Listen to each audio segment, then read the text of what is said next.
दोस्तों नमस्कार, मैं राम सूरत यादव। राहुल गांधी के एक बयान से पूरी बीजेपी तिलमिला गई है। अब पूरी बीजेपी इस समय बेहद हैरान परेशान दिखाई दे रही है। प्रधानमंत्री मोदी स्वयं टेंशन में दिखाई दे रहे हैं। तो राहुल गांधी ने ऐसा क्या बयान दे दिया, ऐसी कौन सी चुनौती दे दी जिससे पूरी बीजेपी हैरान और परेशान हो गई है। तो आज हम इसी पर खुलासा करेंगे और बताएंगे कि क्या राहुल गांधी के प्लान में पूरी बीजेपी फंस चुकी है और 2024 में बीजेपी एक तरीके से राहुल गांधी के पिच पर खेलने के लिए मजबूर हो रही है।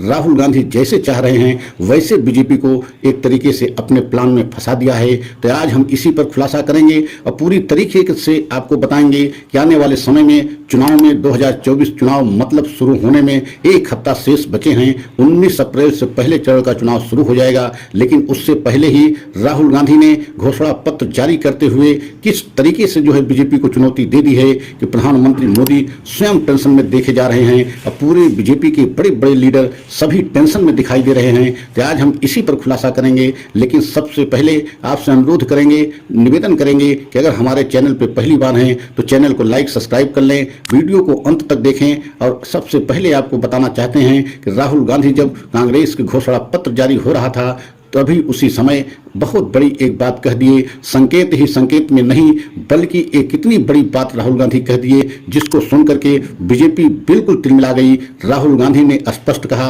कि अगर हमारी सरकार बनती है, कांग्रेस जीतती है, तो बहुत सारे ऐसे सबूतों को एक तरीके से बीजेपी स्वयं हमारे सामने रख दिया है कि अगर उनकी हम जांच कराएंगे, उस पर पूरी तरीके से निष्पक्ष जांच होगी तो बीजेपी के लिए बहुत बड़ी मुसीबत हो जाएगी और बीजेपी के बड़े बड़े लीडर उसमें फंस सकते हैं। तो आप समझ सकते हैं कि राहुल गांधी का इशारा क्या था। राहुल गांधी का इशारा था मतलब इलेक्टोरल बॉन्ड को लेकर के, राफेल को लेकर के, जीएसटी को लेकर के एवं नोटबंदी को लेकर के, मतलब स्पष्ट उनका कहना था कि अगर कांग्रेस की सरकार बनी तो इन सभी घोटालों की जांच होगी और उसमें बड़े से बड़े लीडर बीजेपी के फंस सकते हैं। मतलब एक तरीके से प्रधानमंत्री मोदी पर सीधा हमला राहुल गांधी ने किया कि अगर कांग्रेस की सरकार बनती है तो इन सभी फाइलों की जांच होगी और अगर इनकी जांच निष्पक्ष और स्वतंत्र हुई तो उसमें बड़े बड़े लीडर बीजेपी के फंस सकते हैं। मतलब सीधा हमला प्रधानमंत्री पर था।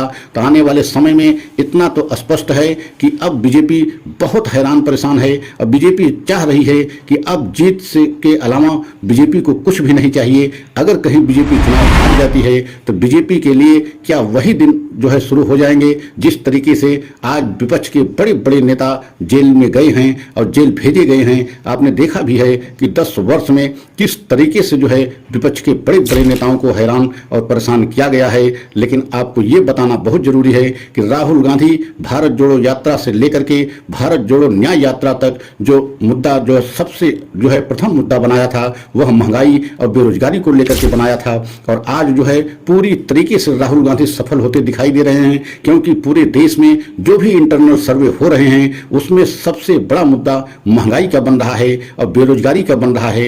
मतलब इन मुद्दों पर बीजेपी बिल्कुल चुनाव नहीं लड़ना चाहती। बीजेपी के लिए महंगाई और बेरोजगारी मुद्दा मायने रखता ही नहीं। लेकिन इस बार ऐसा राहुल गांधी ने प्रयास करके भारत जोड़ो यात्रा से शुरू करके पूरे जनता में इस बात को एकदम पहुंचा दिया कि महंगाई और बेरोजगारी देश का सबसे बड़ा मुद्दा है। और यही वजह है कि बीजेपी इस समय पूरी तरीके से फंस चुकी है, क्योंकि बीजेपी समझ नहीं पा रही थी और कभी कल्पना भी नहीं किया था कि महंगाई और बेरोजगारी सबसे बड़ा मुद्दा बनेगा। लेकिन आज जितने इंटरनल सर्वे हो रहे हैं वो चाहे बीजेपी करा रही है या आरएसएस स्वयं करा रही है, सभी सर्वे में चौंकाने वाली खबर आ रही है कि महंगाई बेरोजगारी सबसे बड़े मुद्दे बन के उभरे हैं। 72 से 75% और 62% महंगाई और बेरोजगारी को मुद्दा लोग मानते हैं और भ्रष्टाचार को मानते हैं कि मोदी के कार्यकाल में भ्रष्टाचार भी बढ़ा है। तो आप समझ सकते हैं ये तीनों मुद्दे एक तरीके से मोदी सरकार की नींद उड़ा दिया है,